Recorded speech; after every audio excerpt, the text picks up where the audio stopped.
Hello, everyone. I'm delighted to be chatting with Brad Argent, who I'm sure you know is the ancestry expert on DNA journeys.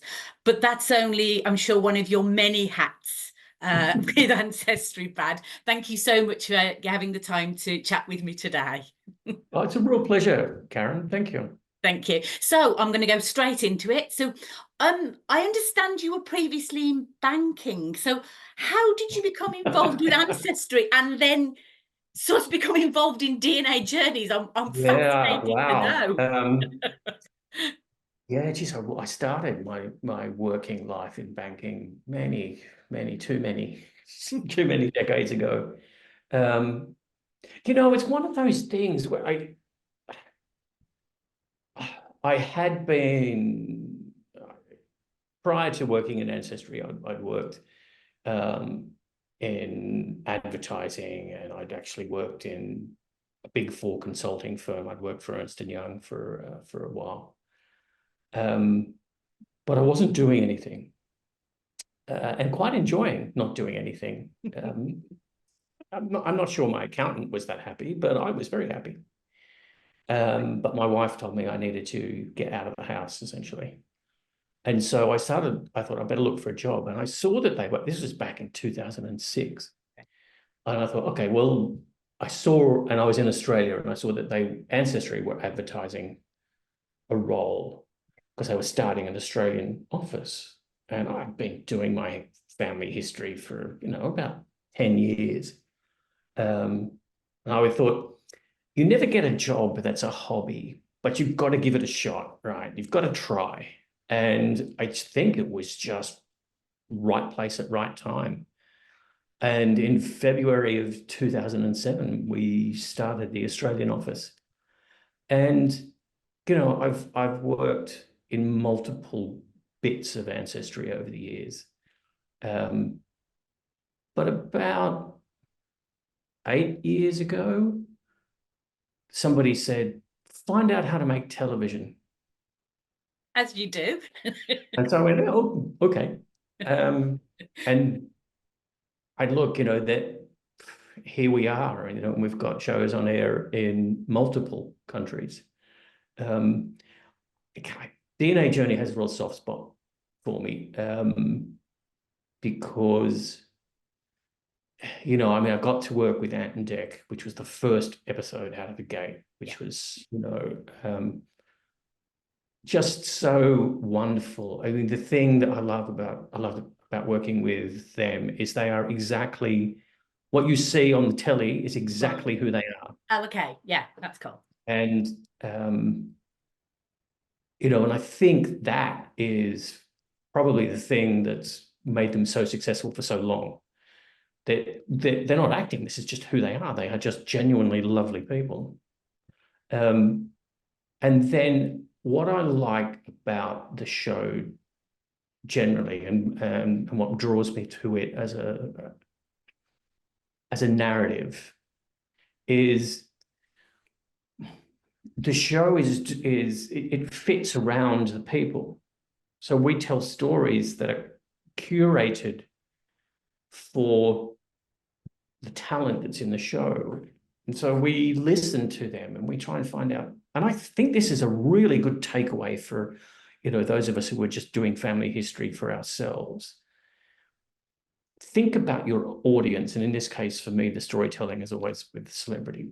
And we think about who are they and what do they want to know? Yeah. And it falls into one of two categories. We either tell them a confirmation story.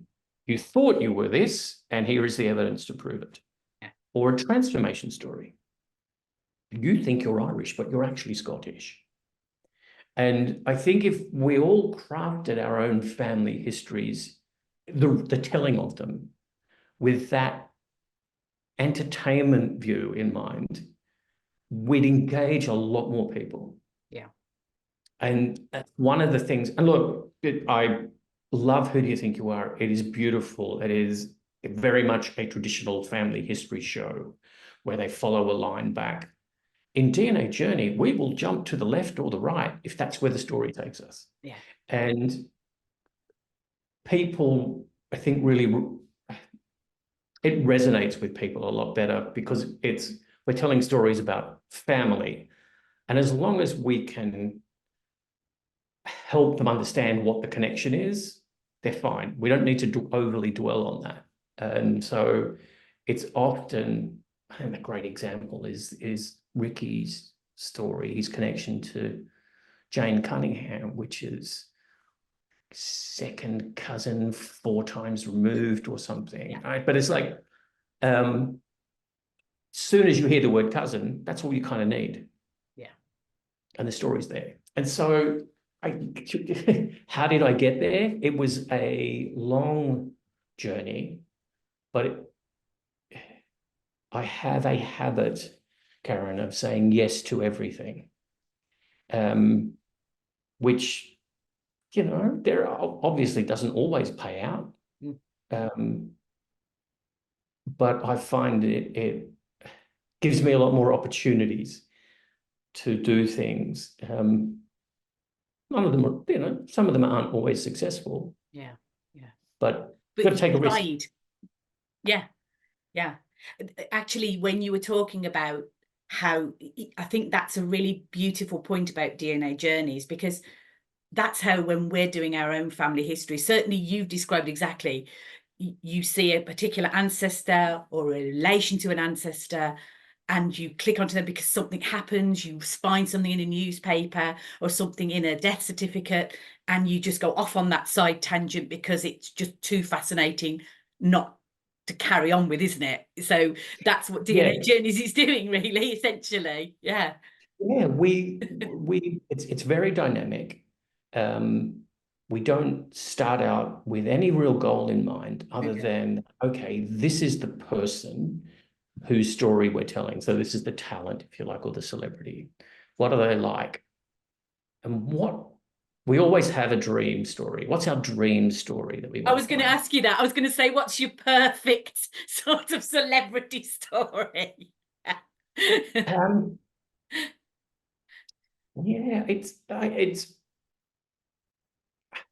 It's the things that you just don't expect to happen. Yeah. Right. You know, Tom Allen being connected to Gloria Hunniford was just like, what? You know, the in Ant Dec, the collection to the American billionaire was just like, didn't expect that. Yeah. Well, certainly with John Sim, when we started, we certainly didn't expect his father to not be his father. No. Biological father, that is. You know, we look at everything. We don't tell every story. And I think this is a really important thing to take away. We've never turned down anyone. Right. Whereas, you know, Hoodoo often have a particular set of criteria and they're looking for particular types of stories. And sometimes it doesn't always map out. Yeah, because I've heard there's that discussion, isn't there, that they've started looking at people and then it's panned and they've found nothing which they consider broadcastably interesting enough, if that makes sense. And, you know, and that makes sense for them and the universe in which it coexists. Well, we've actually had a few people on DNA Journey who've already done Who Do You Think You Are and still found other stories. And we've had people on the show that didn't work for Hoodoo because the stories weren't rich enough or didn't fit in with, it didn't fit within their universe. Yeah. And, you know, and I think that's the thing. There's always a story. There is always a story. And, you know, people often say to me, oh, my family history is quite boring. Well, yeah, maybe you need to look a little harder. Yeah. Step to the left, step to the right. What did those great aunts and uncles get up to? Yeah. What did their children get up to? You know, look, you know, the juicy stories are there. Yeah. Well, there's often things saying, I've seen it on social media, people going, 1 minute I was looking at sort of 2 times great aunt Agatha, and then 5 hours later I was looking at her bigamous husband's cousin's next door neighbour, because Yeah. you get drawn into those stories and they're just so fascinating that you can't let go. And as you say, that's the thing about you're compressing stuff into an hour essentially, but I'm sure you've got so much more that you'd have a chance to tell if you could. Yeah. And in fact, with this season, we've shortened the runtime down to an hour. It used to be Yeah. a Yes. commercial hour, and it's commercial 75, and now it's down to a commercial 60. Yeah. Which I feel is slightly better. It's got a slightly faster pace. It's a little bit more entertainment focused. But look, the stories are always there.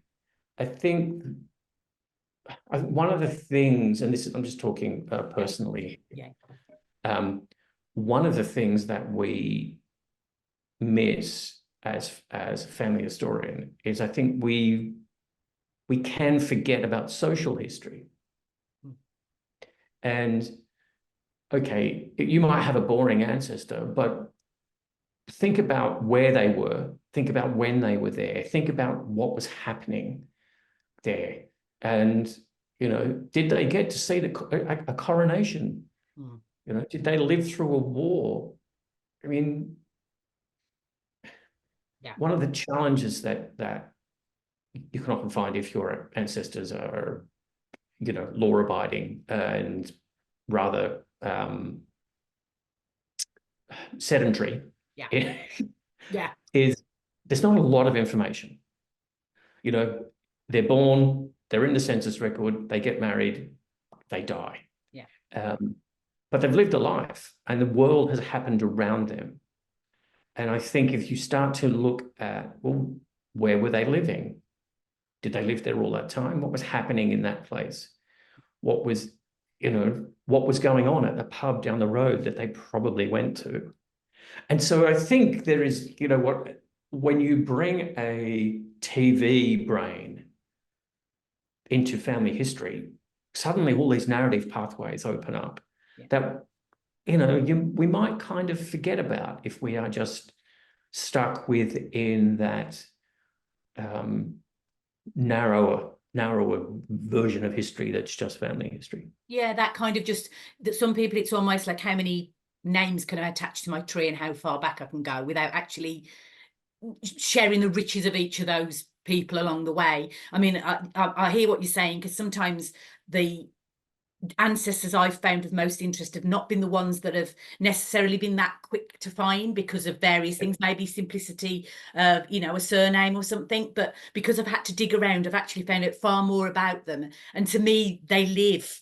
They're not names, they live. And I think that is such a fantastic way of looking at that. And that's what DNA Journey is, doesn't it? It sort of highlights people and they live for that period of time. Yeah, if you like, we build the tree and then we look for the fruit.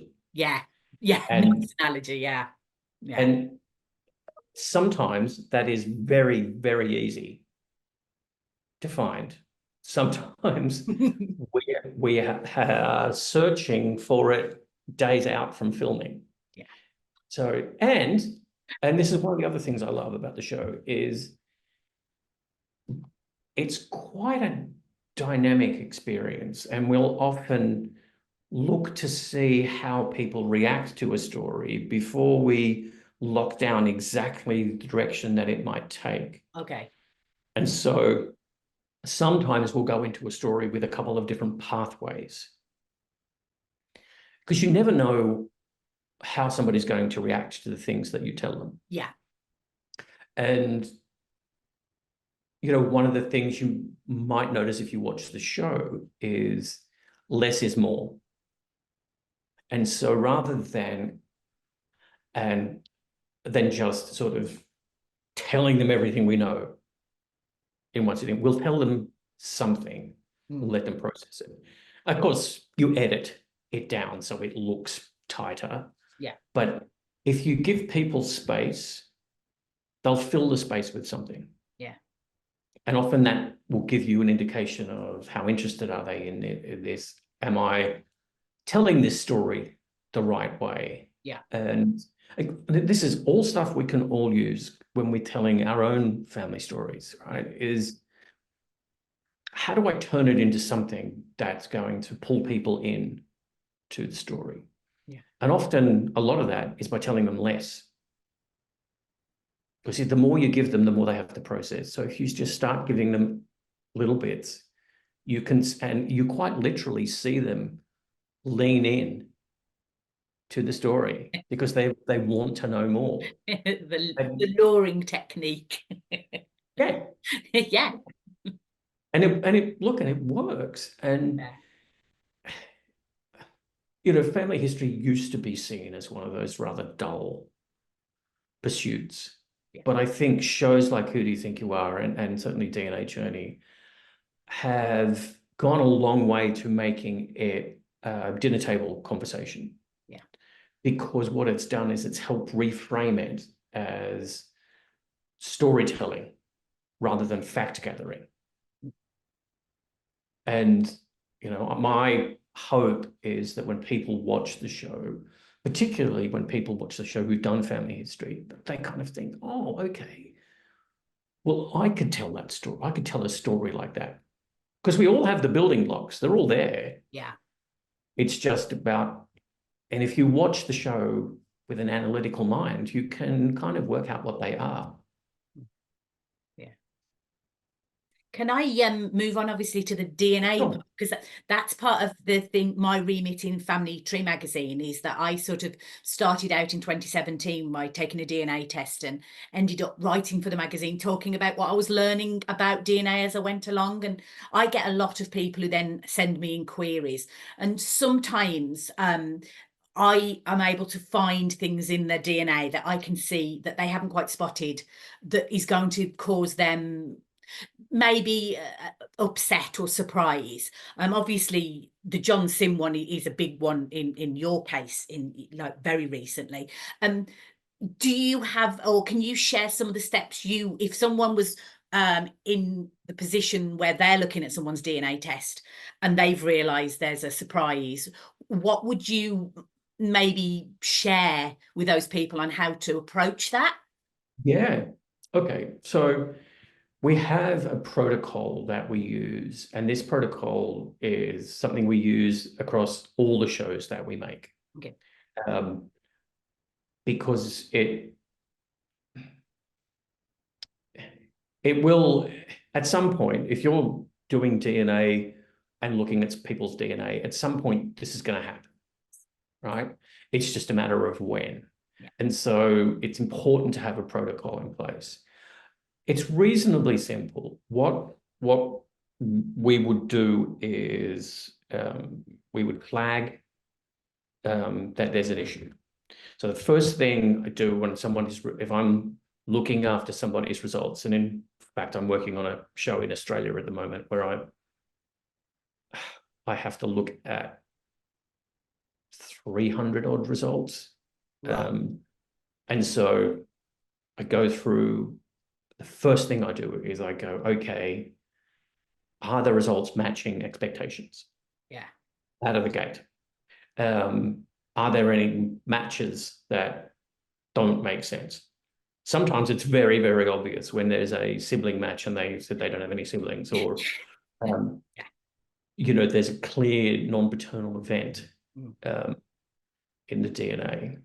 So usually what I'll do then, if I find something that's a little unexpected, I'll look to see what's the impact.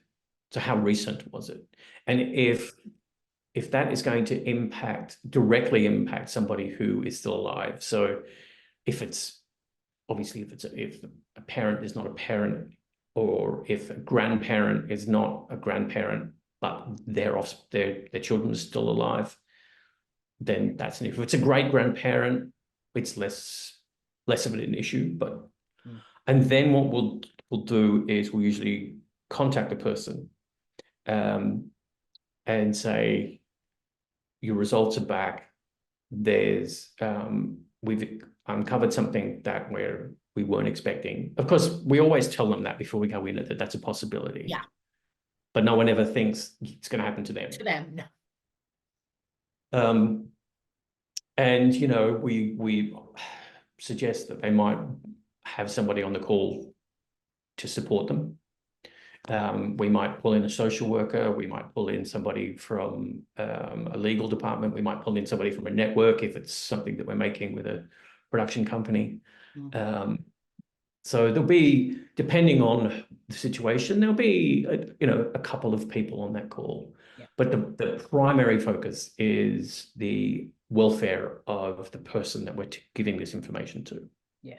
Yes. And so it's not about at that point, it's not about making television. It's about, okay, we have some information that we need to tell them. How are we going to get that across? Yeah. And so then what we will do is we seek consent at every step of the way. So the very first thing we might say is, okay, your results have come back and things are not as you might have expected. Do you want to know more?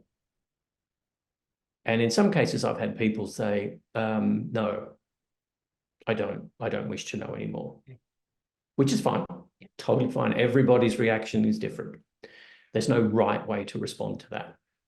And then if they want to proceed, we'll give them another piece of information. So we might say something along the lines of, it would look like a father isn't a father. It looks like you may have a sibling that you weren't aware of.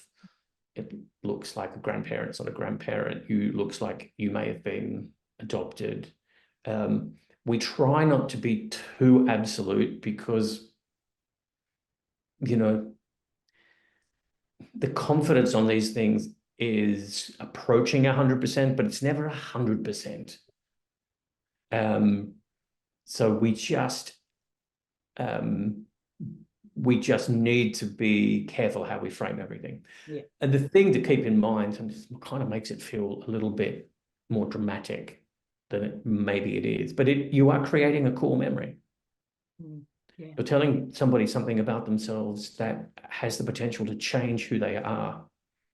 And it will be a memory that they take with them for the rest of their lives. So you have to approach it with that level of gravitas and that level of responsibility.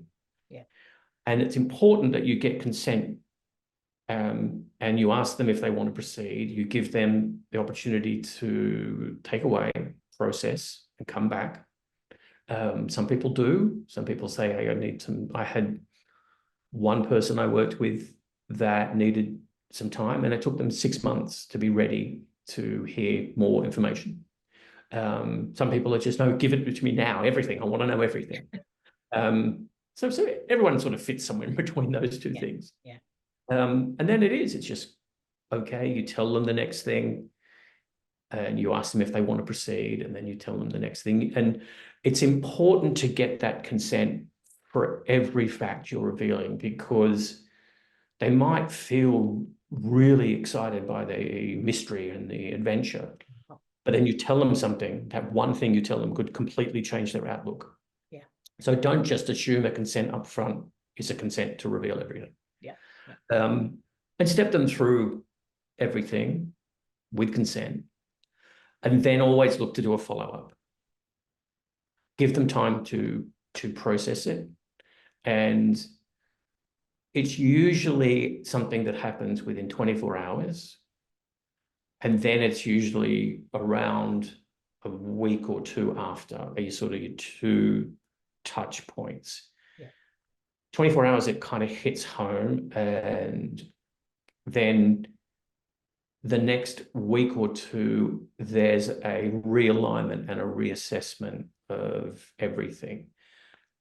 And it can take a long, long time for somebody to absorb that into their identity. It can take years for some people. And for some people, it's just oh, that's interesting. And it doesn't really affect them at all. Yeah. So it's about listening and giving it space and giving it room. you know, and that's consistent whether you're, you know, turning on a camera or not. It's an obligation, I think, that you have. No, But remember, the thing is, Karen, remember the privilege that you have when you're doing that. absolutely. Yeah. You're telling this person something about themselves that they don't know. Yeah. And you are creating that core memory for them. Yeah. And you'll be part of their story. And, you know, I mean, that's an enormous privilege. It is indeed. I mean, yes, I must admit, you know, I've pretty much, I agree with you on the gamut of reactions that I've seen when obviously I've had the similar sort of reaction. Some people, as you say, are very excited and want to know more. And as you say, some people, it really does, it rocks their world. And, you know, it is understanding that. I often see people talking about what they would do when they found out and how to approach it. So that some of those tips are so useful. You know, hopefully people can watch this video and see, you know, that these are some of the tips that you're using, and perhaps encourage them to think in that way as well, you know, instead of just sort of phoning up and going, he's not your dad, you know. You need that kind of sensitivity of thought about where it's actually going to be going. Yeah, absolutely. Yeah, thank you. Because it's very easy to get carried away in the moment and the excitement of discovery. And look, and it's, you know, I know we've been talking about DNA and the impact that that can have, but I've seen historical records have a similar impact. Yeah. To people. And, you know, I've seen people just refuse point blank to accept the fact that the record's accurate. And it, you know, it might not be. But, you know, when you're a family historian, you get excited about, because you do it for the joy of discovery. And when you discover things, you can get really excited. Yeah. But, you know, I'm Australian, right? So convict ancestry. Yeah. You would think everybody's thrilled to have a convict in the family. And generally they are. But the fact that your 4 times great-grandfather was sent to Australia for stealing an apple is a badge of honor. Yeah. The fact that granddad did 4 years for armed robbery is not. Yes. Yes. Yeah. It's all context, isn't it? Yeah, absolutely. Yeah. And it's even though, you know, the family history nerd inside me gets excited by both of those things. You have to be measured in how you deliver it. Absolutely. I hear you there, Brad. So one final question, because I can see we're nearly out of time. And I know that Helen wanted to ask this of you. She said, obviously, working for Ancestry and having the expertise in Ancestry has got all this massive match list and such an amazing quantity and quality of tools to help us work out our DNA matches. What's your favourite Ancestry DNA tool and why? Look, it's got to be the matches. Okay. The ability for the matches to help with brick walls. You know, I've broken through some of my own brick walls just by matching with cousins I've had in America that I had no idea existed. Because why would my family go to America? Yeah. But they did. And I think for me, that's the big unlock. Sure, it's an unlock from a family history point of view. I understand that. And look, I think intellectually, we all know we're related. But the ability to be able to show that scientifically through a genealogy process, it makes the world a smaller place. And I think that's a good thing. Yeah. Thank you. That's fantastic, Brad. It's been so fascinating talking to you, and, you know, that true love of history and your ancestors and that kind of perfect combination that it makes when we hear the perfect story has been really lovely to listen to. So thank you so much for your time, and looking forward to the rest of DNA Journey, which I think has got another 2 or 3 episodes left, are we? Yeah, I think Ricky and Sue is on Wednesday. Yeah. That's the 16th. And then the following week is Jimmy Nesbitt and Sarah Parish, which It's hard to say that I've got a favorite because they're all beautiful in their own way. But There's something about Jimmy and Sarah's episode that just resonates with me in a way that I wasn't really expecting. wow. It's you know, the stories are great, and of course they're just such lovely people. But it's just such a beautiful episode. I mean, it's just visually stunning to watch. The stories are wonderful and warm, and the connection between the two of them is just so obvious throughout the whole thing. And that's why that's why I feel it's such a special show. It's essentially a road trip. It's two mates going on a road trip, discovering things about each other in ways that they could never have expected. And I think Jimmy and Sarah is peak that. Brilliant. Well, I shall look forward to watching that one. Again, thank you so much, Brad, and I appreciate the time, and hopefully get to speak to you at some other point in the future. Thank you so I look much. forward to that. Thank you. Thank you very Thanks. much.